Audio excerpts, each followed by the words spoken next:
All right, man. Here we go.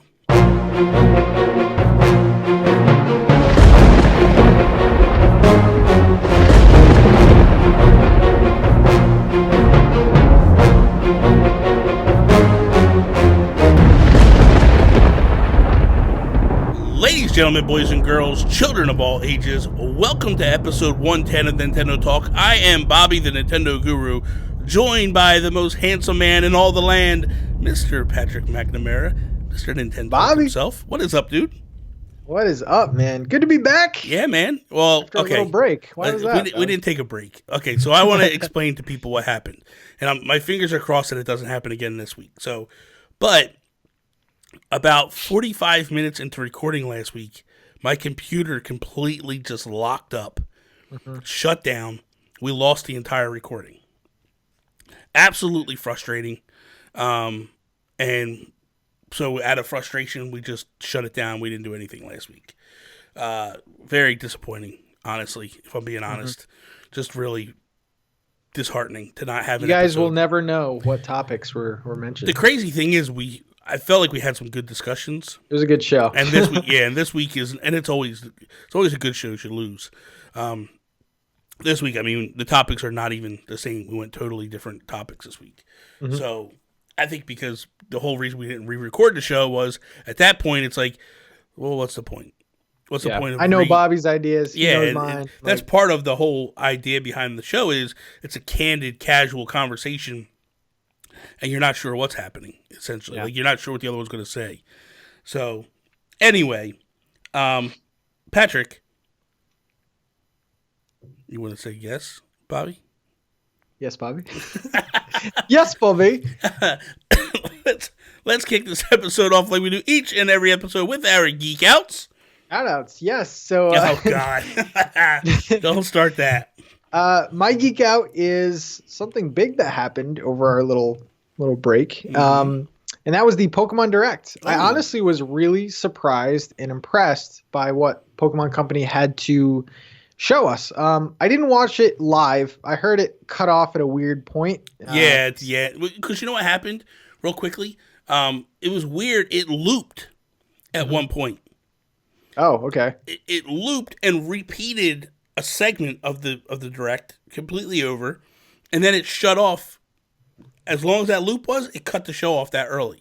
So I don't know what happened. Cut off at the pricing, I heard. Yeah, but no, not at the pricing. The pricing was shown. It was like he was talking about something else that what the game was going to allow you to do. It just cut off.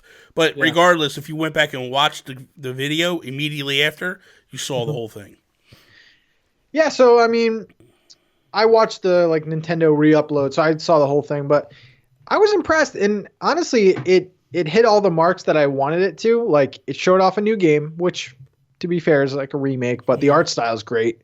Storybook art style looks awesome, and that's one of the very rare Pokemon spin-offs I've never played before, so that's a new game to me. And then, of course, Pokemon Sword and Shield, one of the biggest Pokemon games to come out in years for that team. They expanded on it and they're releasing DLC instead of an Ultra Sun or Ultra Moon. Yeah. Which, we're saving $30 there. Yeah. And, although the DLC that was shown could have easily been a free update, just imagine Legendary update and 200 Pokemon being a free update. I think that people would have loved that, but 2 more regions that we get to explore or 2 more areas in the map. And they're all wild area, so it's all third person, control the camera. So it has me excited, man. I'm not even concerned about the price tag because to me, that $30 is okay, I can play Pokemon Shield for another year and it'd be completely fresh. So I was really impressed. I think one thing didn't shock me, and that was the reaction by a lot of people. Shocks me, honestly. Not really. People are just whatever.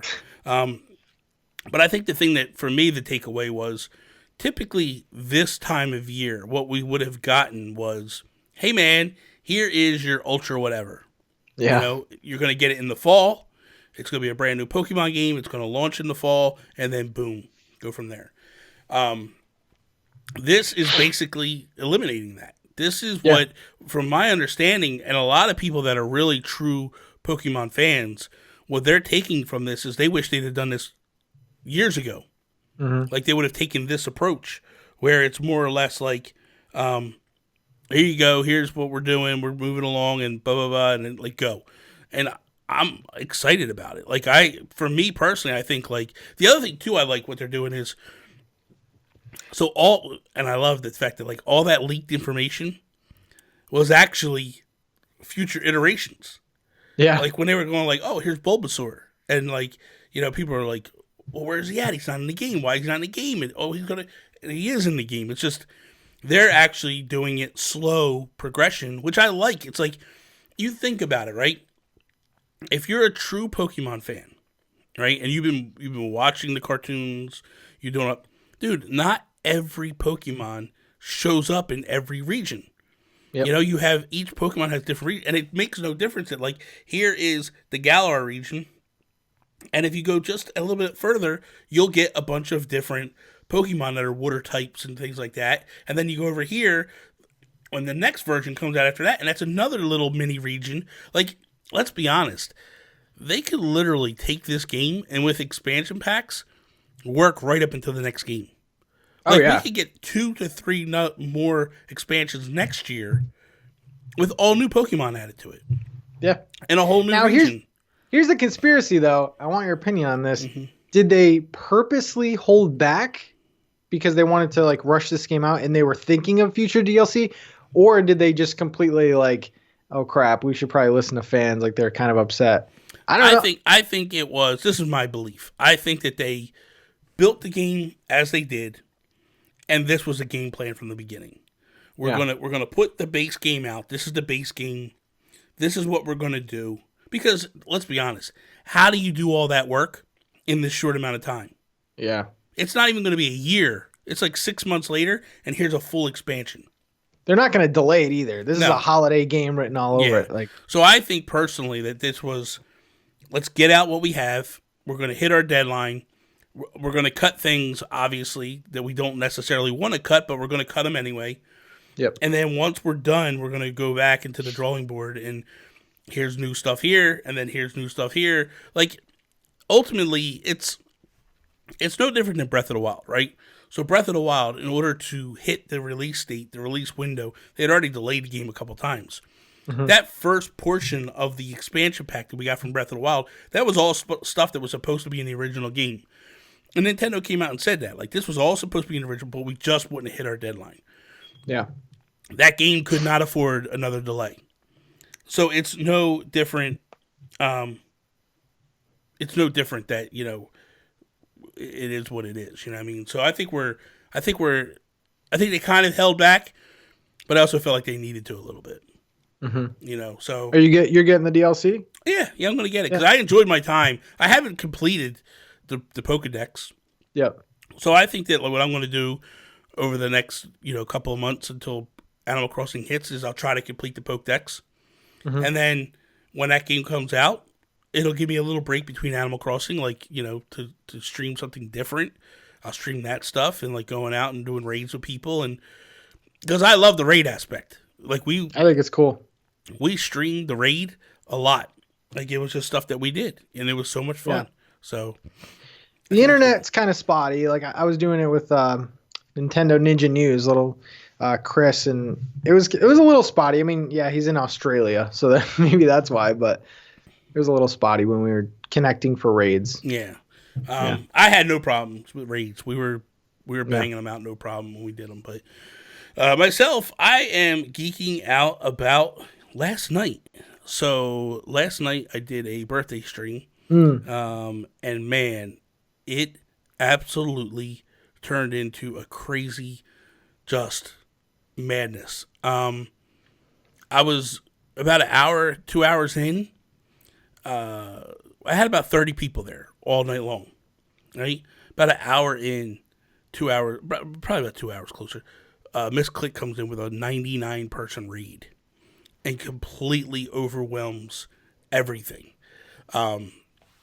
It immediately just takes the stream from what it was to, okay, here we are, and we are now losing control of everything. Like, there's people gift subbing, there's people throwing bits, this hype train thing pops up on my screen, and it's like you have like it's like a game, and you have like so many people that if they sub or gift sub within a moment, like it starts giving emotes to everybody in the chat, and it was just like, this is absolute. Can I just bonkers. say like how great like Miss Click has been to us, man? Because like I introduced you. She was on a podcast episode of the PMP, and like, dude, she's blown up. Like she's on Spawncast as like a regular now. She has like 300 plus people watching at a time, and dude, she still comes through, man. The thing about it, and I mentioned that a little bit last night when I was doing the whole when she was there, dude.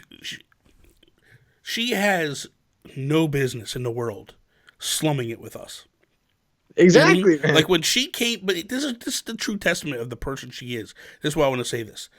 When we started, you had her on playing Nintendo, and you brought me back. I was at my mom's house still. You brought me back to do an episode, and I came in, and it was the first time I ever met her. Yep. Never knew her. You did not want to be there, by the way. Yeah, you're all about quality. I did not want to be there because I wasn't happy with the webcam and all that. I was fighting you on it, and I was like, all right, I promise to do it. I'll do it. And I'm sitting there in the chair, and I'm thinking to myself, man, I'm not really a fan of, I don't even know who this Miss Click is. Like, why am I here? Who is this girl? Whatever. And then, just in that episode, I was like, this girl is really awesome. She's really nice. Right? And I'm like, okay, cool. So then, when I do the Guru Direct, and I'm coming back, I reach out to her, just on a whim. And I'm like, hey, would you mind doing a little spot for me? And she's like, yeah, what do you need? I told her. And she grabbed it, and she went with it, right? Mm-hmm. Made it her own, made the segment her own. Totally loved her being in the Guru Direct. Then I bring her on Nintendo Talk Live a couple times. And like, dude, she's always been like, whatever you want, Bobby, whatever you need, I'm here. Just let me know. And she don't need to be, especially now. She's a Nintendo brand ambassador. She's got, like you said, like anywhere from 100 to 300 people in her streams. Like, she's getting invited to the Luigi Mansion thing out in California. Like, dude, she is big time. And she still takes the time to do a raid of me when she doesn't have to. And that helped me dramatically. You know, like my goal by the end of the night was I wanted to get 450 followers. Crushed it. She came in and it was like, boom, here it is. You know, and it's just fantastic. Just an amazing. But the moment, all the people, the OG, just the crew that was like part of Make Us Better in the Discord, they were all there. The Europeans were there, like, you know, Joey Splats and Nasty and Tammy and all them. Like, dude, it was like midnight for them. It was like 1 o'clock in the morning, 2 o'clock in the morning. They're there. We're playing Splatoon 2. Just so much fun. It's good stuff. Amazing people. So for me, it was like, this is just what it just felt great to have the support and the love of all those people. It was just overwhelming. So that's my geek out. That's what I was excited about and all that good stuff. So, okay, so we got the first news bit we have. So Pat, there has been an absolute rumor going on now for a while that this week is the week that we're going to get the Nintendo Direct. Mm-hmm. So my question is, or what we want to talk about is, do we think it's going to really happen this week? And what do we think we're going to get out of this week? The thing is like last year this happened where every week they were going, this week we're going to get Direct. This week we're going to get Direct. And it went into February. Now, to be fair, we did get a Direct this month. It was a Pokemon Direct. But specifically, people are saying this week is a Nintendo Direct. So I'm curious. And if to be fair, this show will air Wednesday. Well, this segment, this breakout's going to be on Pat's channel on Monday or Tuesday, whatever. So right around the time this episode is breaking, we should know whether or not there's a Direct. This might be old news. Who knows? It might be. So what's your feelings? Do you think we get the Direct? So I don't necessarily know about this week, but I did put a poll on Twitter, okay? And I put the next Nintendo Direct will be ... and I put this month or in February? Because now we have the Pokemon Direct and people are like, oh, there we go. It's in February now. Almost 200 people voted. 66% said this month. So that's pretty substantial. I think it might be next week, if I had to guess. There's history of a Pokemon Direct happening and then a Nintendo Direct happening after.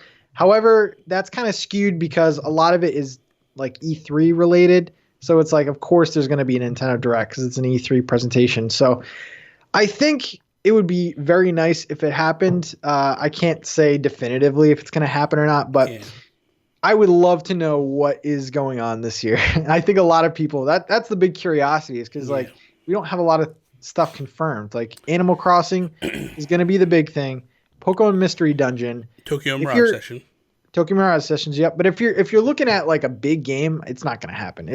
Nothing's going to take away from Animal Crossing in the first part of the year. Yeah. And honestly, Nintendo has not proven themselves to be consistent in the first half of the year anyway. So well, to be fair, right? So to be fair, number one, in history of game sales, normally the first part of the year is not a big money grab for game companies. And Nintendo has been the one that, like, it's weird that when Nintendo leads the forefront, everybody follows suit. And March wasn't even really ever typically a big year.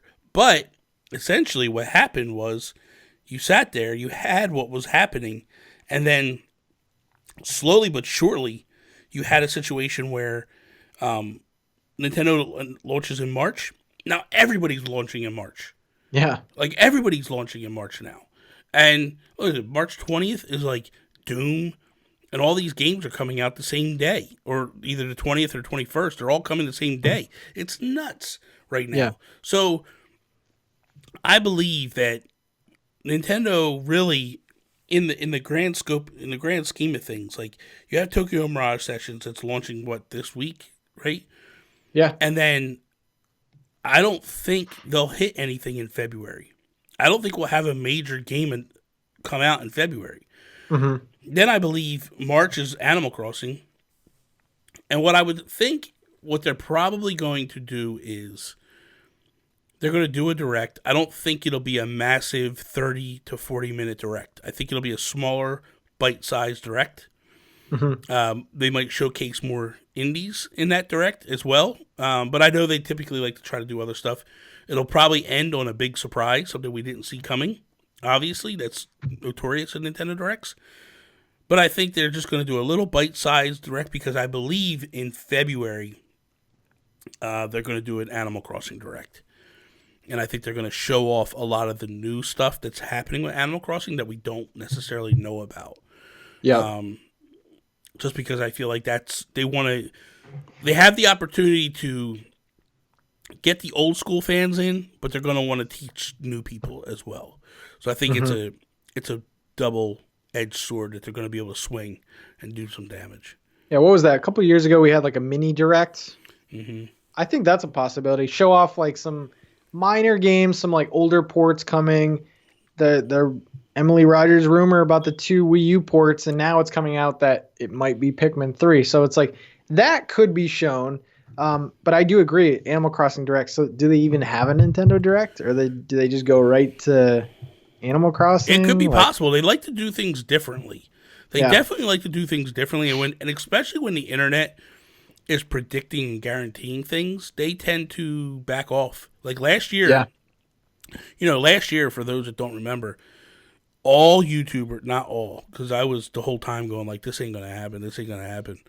But a lot of YouTubers were predicting that we were going to get a direct the second week of January. Didn't happen. Then they predict we're going to get one the third week of January. Didn't happen. And then it happens the first week of February. Yep. And it felt like, and it was weird because if you remember, people are losing their minds because Nintendo, the week of that they thought the direct was going to happen, they started tweeting out all this news. Yeah. And people are like, why are they announcing this way? Like, what is going Twitter on? Direct. Yeah, it was just weird, right? So I think that Nintendo likes to try to keep us off our game. And I think they really like to, when possible, they like to basically just stick it in leakers' faces. Yeah. I like I the don't know way if I see them doing like a February direct, and then Animal Crossing is March, right? Mhm. Like they have to have an Animal Crossing direct. There's a lot going on with that game. a lot in the terms of like it's all new stuff Yeah. that we're not sure about. You know what I mean? So it But makes whether it, you like it or not, this might overtake Mario Kart. Like this is a system seller. This is bigger than what people think. the thing that has me a little curious is, and it seems like the closer we get, the more I'm thinking it's not going to happen. But I'm sitting here going like, man, are we not going to get a Animal Crossing console? And I know. I really think that like it just blows me away that Nintendo would just let this kind of fall on deaf ears, so to speak. Mm-hmm. Because in the past, we've always gotten like consoles with Animal Crossing. You know, we got a console, multiple ones on the 3DS. So it's a little weird for me to think that we're not going to get anything Animal Crossing related. But I guess time will tell ultimately. So final predictions, yes or no? I think we get one this month. Yeah. Yeah. I think if we don't get one this week or next week, it ain't happening. Well, that's for sure. Yeah. So Pat, this week it was CES, and this little thing came out called the UFO from Alienware. What's your first knee-jerk reaction? What's your thoughts? So the knee-jerk reaction is let's sue these guys for everything that they got, right? Because it looks like a Switch. From what I know, it has all the functions of a Switch. Yep. It detaches. It hooks up to the TV. Yep. Now, it's very foolish to think we can just sue this company because this is Alienware. They make tech for a living. So, of course, they've contacted at least like a dozen lawyers. Are we infringing anything that Nintendo's doing? So I think from that point, it's foolproof. But it's definitely cool. But Alienware, I'm thinking, what, $1,200 for this thing? At least. Yeah. I just literally, 20 minutes ago, rapped doing If We Ran Nintendo with Sean Capri. And in that, this was the discussion of the show. And during that, I thought, at the beginning of the discussion, I thought, like, we got to get lawyers, we got to go after them, we got to shut them down. And then, again, I thought, like, maybe it's not, you know. But as a Nintendo fan, when you think big picture, you think this is not any competition whatsoever because it's so far high tech. I think they price themselves way out of the market. Yeah. This is very niche. This is very, if you're a hardcore PC master race computer person, then you get this because you think this thing's got to be $1,200 at least minimum, right? Like it's running 4K. That's not no easy feat. And this to me, like, I'm not really familiar with this whole convention, but this seems to me like you go to like a car convention and you see like a concept car where it's like more proof of concept and you're seeing like what could be done. Like, does this even make it to the market? Like, is this even gonna, it's in no way competition. If anything, this is like flattering for Nintendo. It's like, oh yeah, thank you for copying us. Like, this is really cool. We'll never do this, but to the T. Like I said, like again, what I said, one of the things I said for Nintendo was like it was almost like they just sat there, looked at all the things that were bad with the Switch and fixed them. Yeah, you know, like if you watch, do you watch Kevin Kenson? Oh yeah, tech. Yeah, I know. He does a lot of tech stuff. Wears a beanie. And stuff. Yeah. He complains about the Switch falling apart and all these things that are wrong with it, and I'm just like, dude, what do you do with your Switch? Like his top grill, all the vents are broken out and cracked, and I'm like, where the hell are you doing over there, bro? But that aside, that's irrelevant. Like one of the things he points out is the kickstand on the Switch. It's very low tech, very like, this thing. The whole back plate flips down, kind of like a Surface Pro or something like that, and like it becomes a kickstand, and it's more stable. It's the whole back plate. The whole back plate kind of flips down. And it's like, damn, that's pretty awesome. I don't feel like comfort-wise, this thing has any comfort in it at all. It just feels like it's not going to be very comfortable. Now, what's the overall, like, because I've seen the thing. I saw the article, but what's the overall, like, thoughts on this? Are Nintendo, like, Nintendo fans pissed or like I what? think a lot of Nintendo fans are like, well, this is the end of Nintendo. Here's the end of the Switch. Oh, really? And it's just, it depends on where you go. It depends on where you go to get your information from. You Yeah. know, like the first knee jerk reaction is, oh, they got to sue. Like on Facebook, what I was seeing a lot in a lot of the groups were, Nintendo's got to sue them, right? They got to sue them, and then a lot of other people that I saw like on Twitter and stuff were like, like this might be the end of the Switch. Or the other analogy was, is this what the Switch Pro could become? Because when you listen to people out there, like they're saying 4K for the Switch Pro. Yep. And I just look at this thing and I go, man, I can't see Nintendo selling tech like this. No. That's just crazy. Is this UFO thing 4K in handheld? From my understanding, yeah. Wow. Yeah.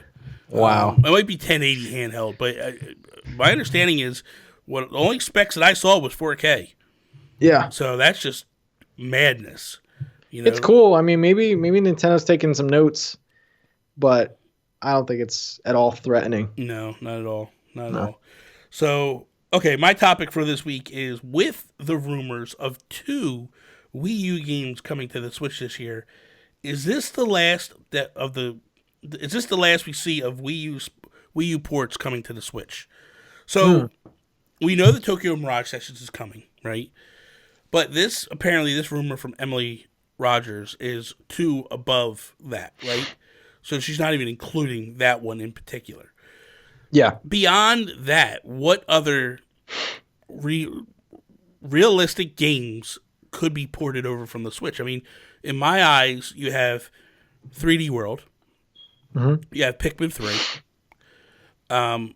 You have Star Fox, but I don't think Star Fox comes for the simple base of, like, there's a lot of work that's got to get done to that game because that game is focused heavily on the gamepad. They would have to change a lot of that game. Yeah. There's some secrets that you can only see with the gamepad. There's, some bosses you can only defeat like zooming in with the gamepad. So it's like people talk about, oh, just fix the camera. You have to fix the entire game, and I don't know if they're willing. I mean, these things are sitting at $5 below. Like, yeah, I think the whole brand Star Fox Zero is just ruined. Yeah. So I don't know. So beyond those 2 games, what other games do you think could potentially come over, other than Pikmin 3 and 3D World? I think Xenoblade Chronicles X just That's to complete the trilogy. Yeah. Because like you have all the games now. Yeah. I actually made a video on this. I thought that 3D World Pikmin 3 seemed like the most realistic. Mm-hmm. Paper Mario is another one of those like Star Fox games where it could be reworked, but it's going to have a lot of rework to it. Yeah. Wonderful 101, I'm not a big fan of, but that's a game that's swirling around. Yeah. But besides that, it's like, what's left, man? Not a lot left. I think and the other thing too is I think it's in Nintendo's best interest to do these 2 games and get out of here. Like, yeah. This is it. Like, this has to be the end of the road for them. Yeah. I think personally that, like, you do 3D World, you do Pikmin 3, and you get out of Dodge. Yeah. Don't get me wrong. I think Xenoblade Chronicles X would be a good game to bring over, but I don't see it happening this year at all. Not with Xenoblade Chronicles 1 coming. Although Xenoblade Chronicles X is a totally different game than the other one. Maybe dude, to be honest with you, that might be the answer. I really enjoyed that game. I got sucked deep into that game. Yeah, I did too, up until we got the mech. When we got the mech armor, I was just like, because of the cost of like, getting a new one and it just was like, this is not what I want. They were so easy to be destroyed, and they cost so much money to get a new one. You didn't even want to use it. No, I didn't. I didn't want to use it. But dude, the open worldness of it, like it was my first taste of like an open world game.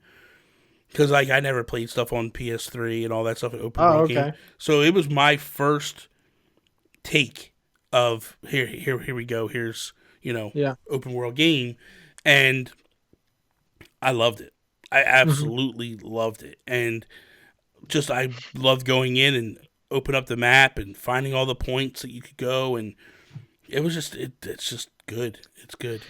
So when I made the Wii U port video, I had a comment on there that screamed like 2017. Whoever commented, I forgot, and I'm paraphrasing, but he basically said like, how lazy is it that Nintendo keeps putting out these Wii U ports? And like, if this was like 2017, 2018, I would have like been so defensive. I would have been like, you know what? You're wrong. People need to experience these games. But if you think about it, you talk about the Switch's legacy. There's only a handful of Switch exclusive games, like first party I'm talking about. Mm-hmm. Like if the Switch ended right now, like it's kind of an underwhelming console to go back to. Like there's a ton of games, don't get me wrong, like third party, No, but I indie. disagree. But go ahead, For finish Nintendo? finish your point. Yeah.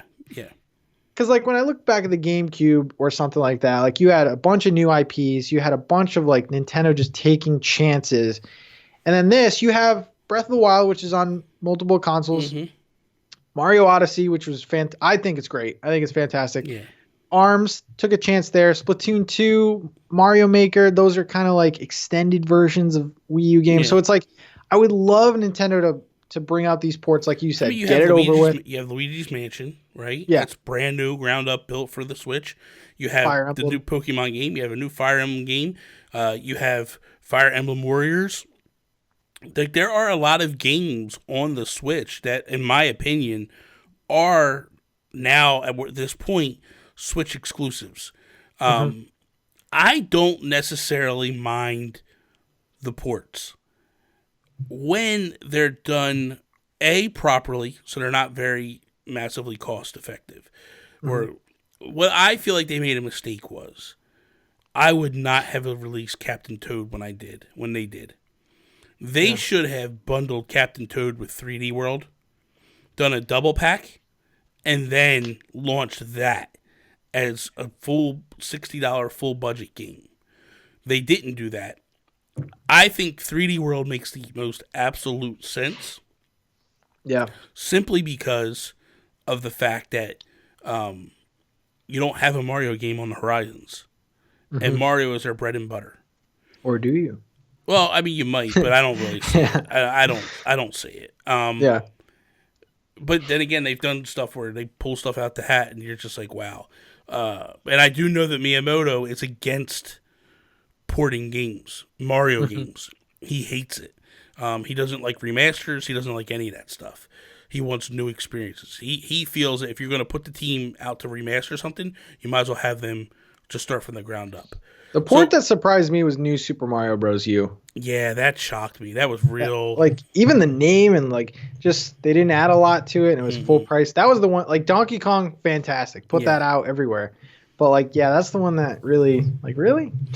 So, I mean, we don't necessarily have a new Mario game this year, so possibly that's the Mario game that they go with. And it's a great game. If you haven't played it, man. Yeah. Play it. Pikmin makes sense to me, but it only makes sense in the terms of the fact that, like, we might be getting a Pikmin 4. So, to me, it would be like, hey, do a trilogy and Pikmin 4. Who knows? Wonderful 101, though. They have such a close relationship with Platinum, right? That's step one. But step two is the fact that like they pushed hard with Wonderful 101. Yeah. And it really didn't go anywhere. So I could potentially see that being one. But as you know, as I think about it, we probably have 4 to 5 games that are still due.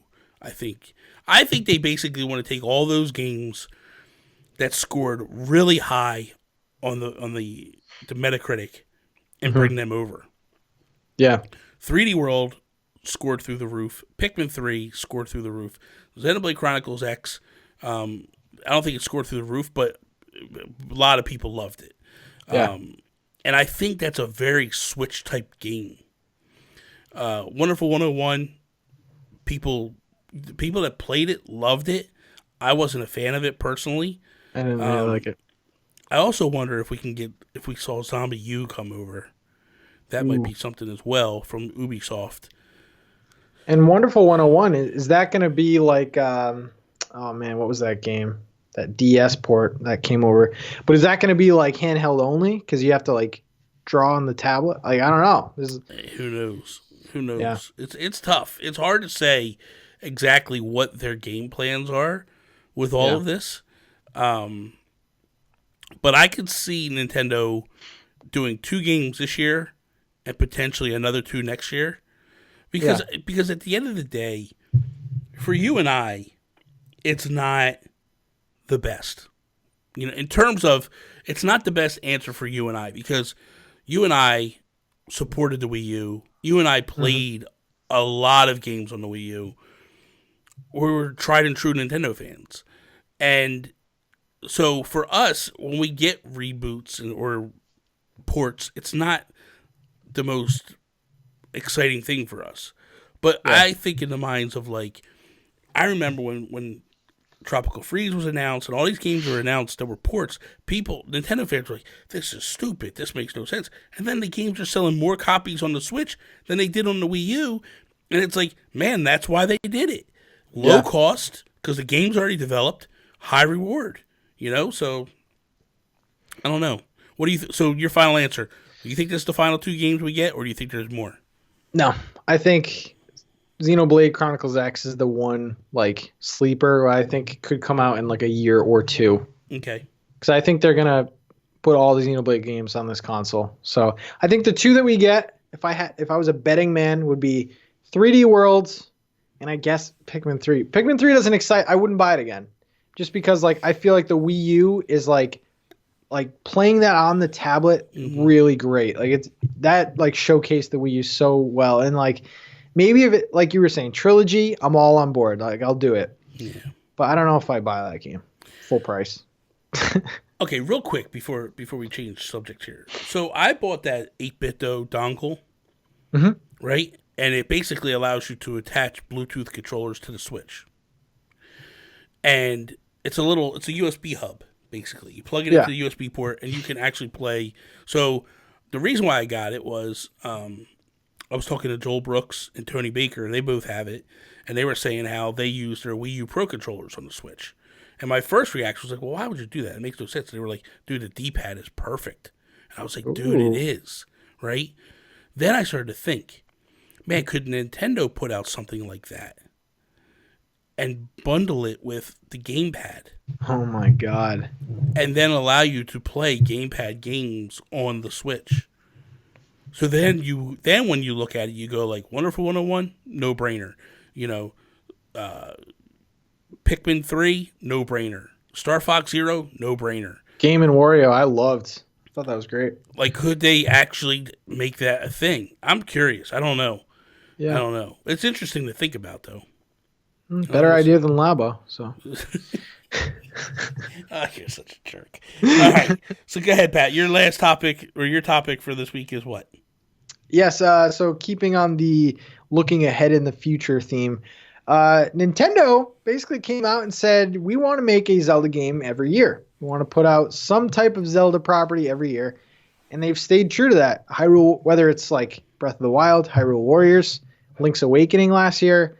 So my topic basically was, well, what's the Zelda game for 2020?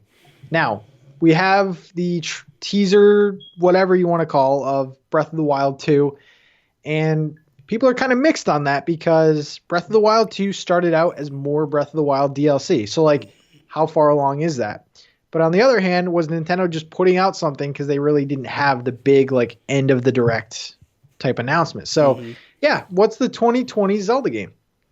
Okay, for me, I don't believe Breath of the Wild 2 is a 2020 game.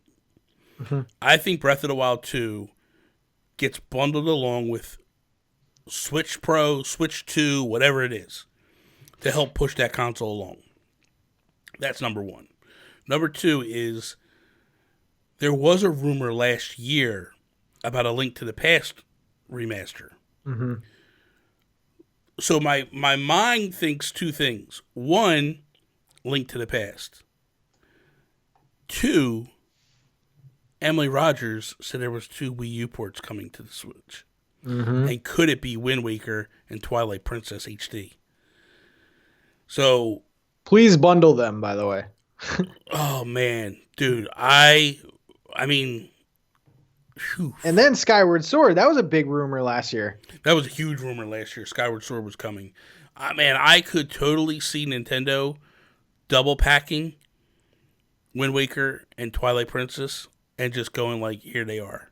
And man, that would... What a bundle, man. Ooh, God. Even if they did them separately. If they were like, hey, this one's going to come in June, this one's coming in December, there it is. Like, I could see those, we totally skipped those games because technically they're Game Boy or GameCube games, but they were remastered on the Wii U. So could those be the two games that Emily was talking about? And could they be the games this year? But I think it's in Nintendo's best interest not to cram too much Zelda at us. So for me, I believe it's probably going to be a Link to the Past remaster. And then they're going to hold off on the other two, on Wind Waker and Twilight Princess. That's my gut. Because I don't see... I think they want to save Breath of the Wild 2 for when they launch a new console. Yeah. To me, it just makes more sense. They got so much success off of launching the original Breath of the Wild on the Switch that I feel like, how do you make a new iteration just where everybody has to buy it? Well, you put a game like that on it, and I think everybody loses their mind for it. Yeah, so I agree with you that I don't think Breath of the Wild 2 is coming out. I personally think Odyssey 2 is going to be this year's big game, but that's another conversation. So Breath of the Wild 2, I think March of 2021, keep the March trend going. I think that's a great month to, bundle a Switch Pro and do that game. I think that if they're going to come out with a Zelda game, and they're already going to come out with one in March, a port seems to be like something that would come out, not take too much attention. Skyward Sword comes to mind. I don't think that Nintendo put all that work in making Wind Waker and Twilight Princess to just leave it on the Wii U. Yeah. And it's not like they exactly have like Wii U special functions. Like there's just a map on the bottom. Yeah. So those are ones that come to mind. Another one that comes to mind is, keeping with the remake, my first Zelda game ever, Oracle of Ages, Oracle of Seasons. That could be, if they want to stick to like the Game Boy remakes, like that would be a cool one too. To be honest, let's be honest. When Link's Awakening got announced and after it launched, a lot of people pointed to those games as, yeah, man, let's make it happen. Those are good games. Yeah. So yeah. I don't think you're too far off on that thinking. What's the other one? Minish Cap. Minish Cap is another one that was heavily rumored to like get the treatment of Link's Awakening. Because here's the thing, right? So the thing with Nintendo and their remakes or remasters in the Zelda world is they don't tend to redo or reuse art styles very often. So like a lot of people were like, well, why don't they just take the Link's Awakening coat of paint and then put it on different Game Boy ports? But I just don't think it works. I think it would work. Don't get me wrong. They could do it. But I just think that knowing Nintendo and knowing the way that, Aonuma is and all that stuff, like he likes to do different coats of paint for different things that he's doing. Yeah. He's willing to. That's the one thing. Like, people praise Miyamoto for what he does. I dare to say that Aonuma is probably the best thing that's ever happened to the Zelda franchise. Because one, he loves it. Two, he knows what the fans want. And he knows how to give us what we want. So I would wholeheartedly think that that's probably where it is. I mean, honestly, why not just release them as is? Like, do they really need... I mean, they're Game Boy Color games, but they're still fun. I mean, but I think it would be a port. A new game just doesn't seem right. I mean, like something like a Hyrule Warriors 2 or something like that, maybe. Also, a Four Sword, if they want to do some kind of multiplayer, like that could be something. I heard Triforce Heroes get thrown around a little bit too. Yeah. I mean, there's a lot of games. Okay, so are we on the same page in thinking that like 2020 doesn't see Breath of the Wild 2? I don't think it does, Yeah. to be honest. So if that's the mindset, then I think it opens us to what other game could it be? You know what I mean, that they bring out. And I don't think that like Link's crossbow training 2 is going to be the thing that does it, you know? So I man, I'm under I'm under the same mindset that like we could potentially see something, you know, I think we just confirmed the Wii U port that's coming. Like, what else do you put out to not take away from? Because everyone knows about Breath of the Wild 2. You can't put out something. I think crazy. Wind Waker 2 or Wind Waker, that port is probably the best idea of a port of anything. Just because it's linear, it's great, but it's a great game. It looks fantastic. Yeah. Like I can't even imagine what it would look like in handheld mode. Mm-hmm. Like how gorgeous that game would look. I mean, it'd be no different than the gamepad. Like I used to play on the gamepad with it. Yeah. So, I mean, dude, I could honestly see some spectacular things coming from that. You know, so. I mean, I wouldn't be totally upset if they reused Link's Awakening art style, but I think it takes something away from Link's Awakening. I think that's kind of what made it special. Yeah. But I mean, I don't know. But yeah, I think a port. Possible. It's possible. Yeah. Real quickly before we wrap up, have you been playing anything new? Oh man, so we played Splatoon. Mm-hmm. We did. I downloaded. Fun.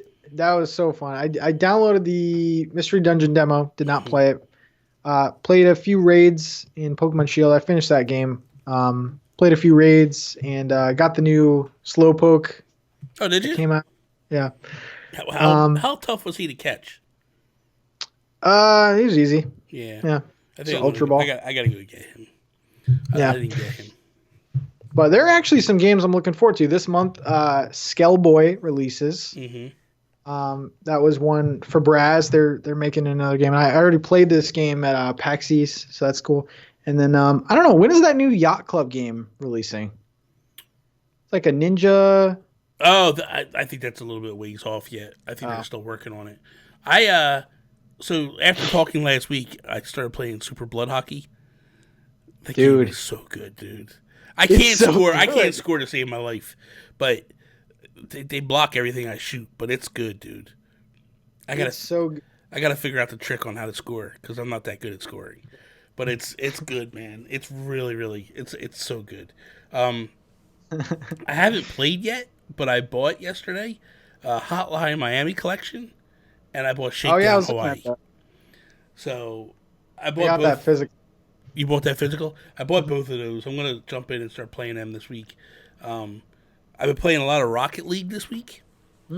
That game, because last week when the show got flubbed and I was annoyed, I was like, what can I play just to chill out? So I was watching football and playing Rocket League. Then last week, 2 days, I streamed Rocket League on Monday and Tuesday. And then Star Wars Pinball. Dude, that's pretty good, man. I bought it, man. It's so good. It's a pretty good game. We're on the same wavelength, Bobby. Yeah, man. I like that game, dude. Well, I got it for $20 at Walmart. It was on sale for $20. They had clearance, actually. I was like, damn, that's crazy. It just came out. But yeah, dude, it is so good. So good. Have you played Hyperlight Drifter before? I started it. I never finished it. Jason That's Lacey one of the loves games it. on sale. Yeah. Jason Lacey, there are so many games on sale right now.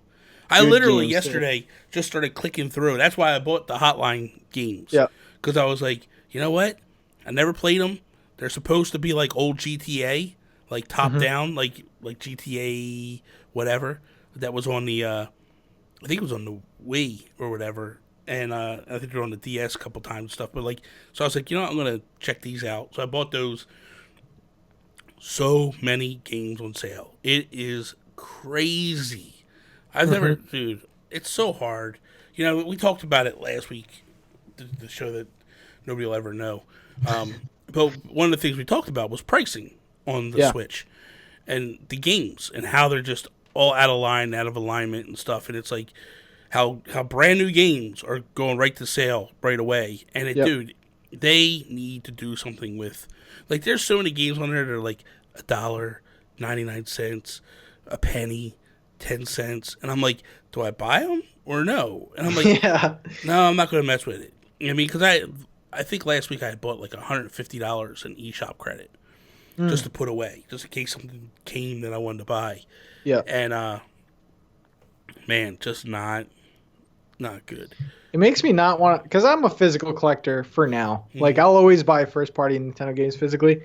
But, like, these indie, like, I haven't bought an indie game at launch in a while. Yeah.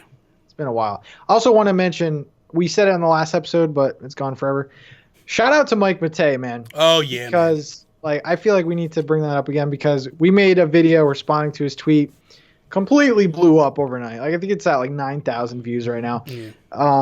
He was just great. He literally, like, he messaged me on Twitter out of the blue. He's like, good point about Mike Tyson. I was just like, wow, I'm a big fan of yours, man. Like, Cinemassacre, like, Angry Video Game Nerd, like, so good. So he followed me on Twitch, and then he showed up at my stream the other night. Wow. So it was like, I was like, but I didn't even notice him until after he left. And I was like, oh my God, he was here. And then I messaged him on Twitter to ask him if he would be interested in coming on this show, but he never replied back. So we'll get him. Maybe you should message him since he's already had a dialogue with you and be like, hey, Bobby sent you a message about coming on the show. It's so funny, though, because, like, we're not used to getting, like, crazy amount of views, but, like, little things that, like, you and I said in that episode were blown out of proportion. Like, I'm forever the guy that hates Mega Man now. And you're a boomer, like, it's so funny, dude. It's whatever, dude. But you know what's really funny? Nice about it, man. Yeah. I'll be honest with you. We did talk about this a little bit last week. The outpouring and support of people. Like, for me, like, in the comments, dude, people loved what I said. You know? Yeah. And they were just like, we're on board with this guy. And even Mike was like, dude, Nintendo Guru knows what he's talking about. Yeah. And it was just, like, mind-blowing to... You know, because normally I'm the one that pisses off your audience, and they weren't. They were all supportive of it, so it's pretty spectacular. Yeah. So with that is all. Thank you guys for watching another episode and listening to another episode of Nintendo Talk. Episode 110 is now in those ear holes. Be sure to check out everything that Pat is doing here on the internet. You can follow him on Twitter at NintenTalk. Also check out his YouTube channel, youtube.com/NintenTalk. Check me out everywhere, Instagram, Twitter, and on Twitch at Nintendo Gurus. That is all. Peace out, Preston. See you.